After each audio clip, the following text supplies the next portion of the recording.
Vous l'abordiez, Président, en introduction, à Tours, il y a plus de 3 ans, nous tentions, à l'époque, de finaliser un projet d'accord sur un nouveau modèle de contrat de concession. Il faut dire qu'aujourd'hui, nous avons abouti.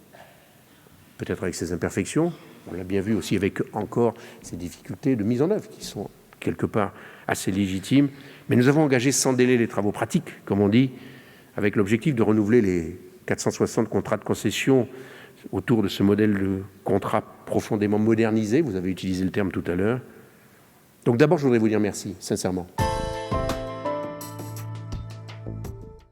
En 2018, par rapport à l'ambition que nous étions fixée d'avoir en 2021 renouvelé l'ensemble des contrats, nous avons signé près de 60 contrats de concession modèle 2017. Et cette année, à l'heure où je vous parle, c'est encore une soixantaine qui sont signés ou délibérés et une cinquantaine qui le seront d'ici la fin de l'année. Et chaque fois que nous avons signé sur les 120 contrats que j'évoquais à l'instant qui sont signés ou délibérés, on a su, nos directeurs régionaux ont su dépasser ces moments de tension pour converger, tracer une route commune, dans des conditions pas toujours simples. Ce n'est pas parce qu'il y en a 120 signés que c'était forcément les plus simples ou les plus faciles à négocier. Et de nombreux présidents dans la salle, j'en suis certain, peuvent en témoigner. Et plus de 30% de ces contrats voient leur durée augmenter par rapport au contrat de 92. J'ai la faiblesse d'y voir une marque de confiance renouvelée que nous évoquions tout à l'heure.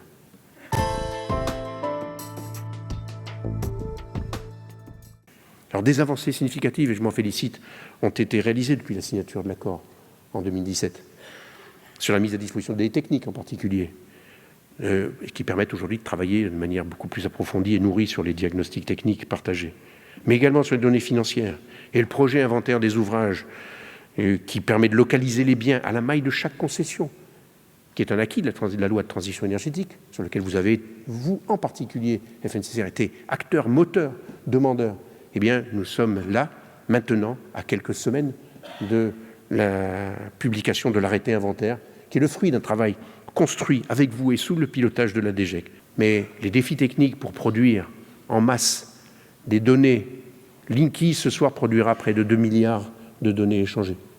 Quand le Linky sera développé, ça sera 3 milliards, uniquement Linky. Donc ces données-là, aujourd'hui, doivent être rendues accessibles, c'est vrai, mais elles doivent être fiabilisées, elles doivent être sécurisées, elles doivent être cybersécurisées.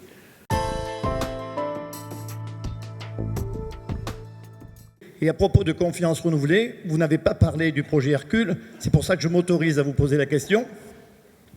Comment voulez-vous que dans un cahier des charges, le concessionnaire, à la demande de l'État, puisse seul rebâtir un nouveau modèle sans que soit associé le concédant?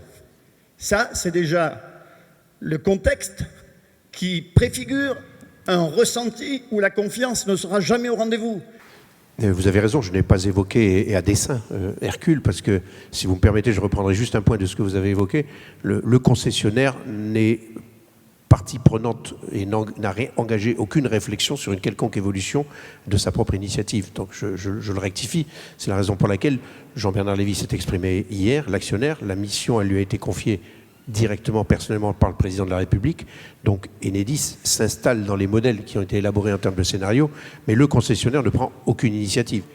Vu du concessionnaire et d'Enedis, les fondamentaux de ce qui nous lie, cette fois-ci nous collectivement, ne sont à ce jour. Après, si d'autres scénarios émergent que je ne connaisse, en tout cas je les ignore, mais on ne remet en cause les fondamentaux que nous avons évoqués ici. C'est pour ça que je me suis senti très libre à les réaffirmer dans mon intervention, et je ne voudrais pas qu'il y ait d'ambiguïté sur ce point.